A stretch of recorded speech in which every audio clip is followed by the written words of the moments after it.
बिस्मिल्लाहिर्रहमानिर्रहीम। अस्सलाम वालेकुम।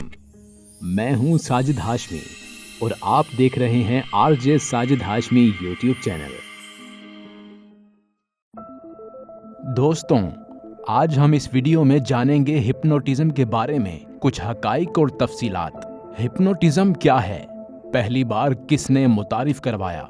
क्या वाकई इंसान किसी दूसरे इंसान के दिमाग पर हुक्मरानी कर सकता है? दौरे जदीद और कदीम में इसकी अहमियत।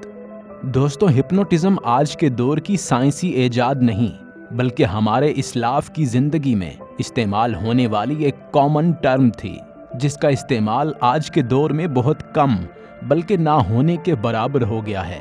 अगर माजी में देखा जाए तो बिलखसूस इस्लाम की तारीख में तो हज़रत सलमान अलैहिस्सलाम का परिंदों से बातें करना, बड़े बड़े पत्थरों से कशिश शकल को ख़त्म करके हज़ारों किलोमीटर तक उड़ाकर लाना, मुख्तलिफ अनबिया कराम का जानवरों से बातें, इल्म रूहानियत, तीसरी आँख, अक्ल सलीम, टेलीपैथी, मिस्मरिज्म या हिप्नोटिज्म की बहुत सी मिसालें मिलेंगी। अगर हम बात करें हिप्नोटिज्म की तारीख पे, तो इब्न सीना एक फ़ारसी माहिर नफ्सियात और तबीब, नींद और हिप्नोटिज्म की कैफियत के दरमियान फ़र्क करने वाले सबसे पहले इंसान थे।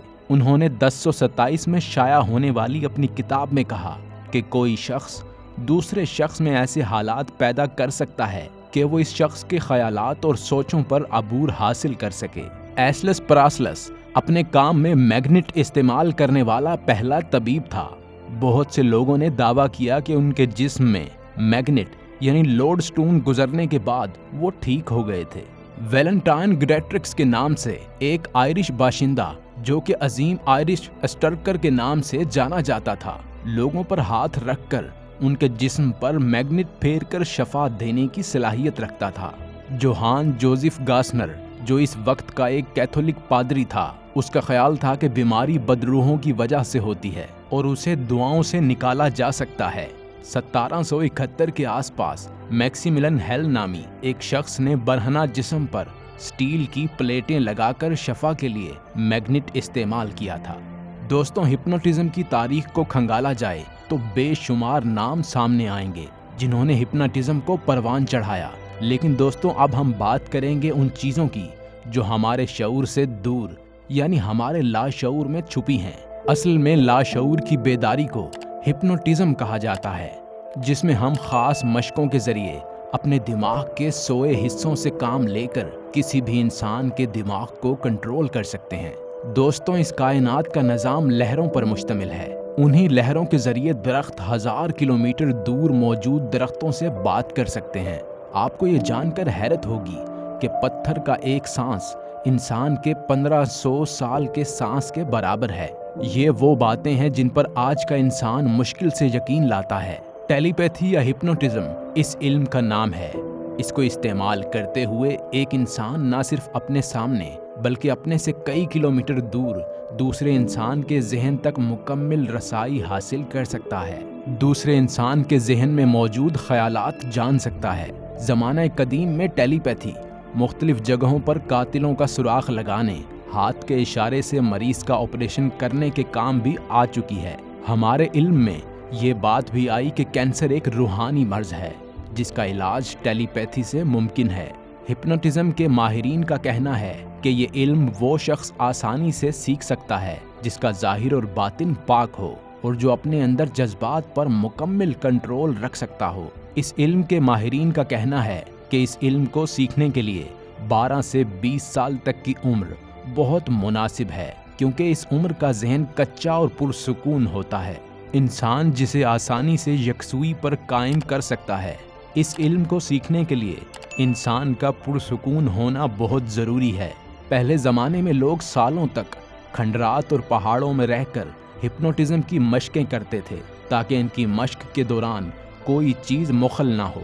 हिप्नोटिज्म की मशकों में शम्मा बीनी, आफताब बीनी, नुक्ता बीनी वगैरह शामिल हैं। आफताब बीनी के माहिर घंटों पलक झपकाए सूरज पर नजरें गाड़ सकते हैं। दूसरी तरफ दौरे जदीद के साइंसदान इल्म रूहानियत को एक तरफ रखते हुए इंसानी दिमाग पर मुख्तलिफ तजर्बात कर रहे हैं। अमेरिका और रूस की इंटेलिजेंस ने कई मिलियन डॉलर इस इल्म की तहकीकात पर लगा दिए, जिसका इंकशाफ चंद रिसर्च पेपर के लीक होने के बाद हुआ, लेकिन कामयाबी हासिल ना हो सकी। लेकिन इसी हिप्नोटिज्म ने साइंस में तहलका मचा दिया। 20वीं सदी में सबसे ज़्यादा इस्तेमाल होने वाली फिजिक्स की सबसे अहम और इंटरेस्टिंग ब्रांच क्वांटम फिजिक्स की बुनियाद यही हाइपोथेसिस है। क्वांटम जो लहरों और ज़र्रात पर काम कर रही है, ये बहुत ही मुश्किल और अनदेखी सी दुनिया है। क्वांटम फिजिक्स जिसे एक्सेप्ट करना बहुत मुश्किल लगता है, वैसे ही जैसे इल्म रूहानियत को एक्सेप्ट करना मुश्किल लगता है। इसके साथ ही स्पेस एक्स कंपनी के बानी एलोन मस्क एक न्यूरोलिंक प्रोजेक्ट पर काम कर रहा है, जिसके मुताबिक कुछ एक्ट्रोड पर मुश्तमिल एक चिप इंसान के दिमाग में लगाई जाएगी, जिससे दिमाग में पैदा होने वाले इलेक्ट्रिक सिग्नल्स को डेटा की शक्ल में कंप्यूटर पे महफूज किया जा सकता है और इंसान इसे आसानी से पढ़ पाएंगे। मौजूदा दौर में कई मूवीज सिर्फ इंसान के दिमाग पर बनाई गई हैं, जिनमें इंसानी याददाश्त हैक करना, स्टोर करना या बिल्कुल खत्म करना भी दिखाया जाता है। लेकिन असल मसला ये है, जिसके पास इस चिप का कंट्रोल होगा वो पूरी दुनिया के इंसानों के दिमाग को आसानी से कंट्रोल कर सकेगा। दूसरा ये कि हैकर्स इस सिस्टम को हैक करके बहुत सी मुजरिमाना सरगर्मियां अंजाम दे सकते हैं, जिससे इस दुनिया में वहशत और खौफ व हरास फैल सकता है। ये इल्म आज के दौर में ना होने के बराबर है, लेकिन कुछ लोग इस दुनिया पे और यहाँ के इंसानों के दिमाग पे हुक्मरानी करने की ख्वाहिश में ये इल्म सीख रहे हैं। इस इल्म को सीखने वाले अगर इंसानियत की भलाई के लिए काम करते हैं तो उनके लिए इसमें कामयाबी के दरवाजे खोल दिए जाते हैं। लेकिन जो शख्स इस इल्म को गलत मकासद के लिए इस्तेमाल करना चाहे, उसके लिए तबाही ही तबाही है। कुछ लोग खुद ही इस इल्म को सीखने की चाह में पागल हो जाते हैं, इसलिए बगैर किसी माहिर के इस इल्म को सीखना इंतहाई खतरनाक साबित हो सकता है। दोस्तों, उम्मीद करते हैं कि आपको हमारी ये काविश पसंद आई होगी। अगर इस वीडियो से आपकी मालूमात में इजाफा हुआ हो तो हमारे चैनल को सब्सक्राइब कीजिए और बेल आइकन को ज़रूर प्रेस कीजिएगा, ताकि हमारी आने वाली हर नई वीडियो की अपडेट आप तक पहुंच जाए।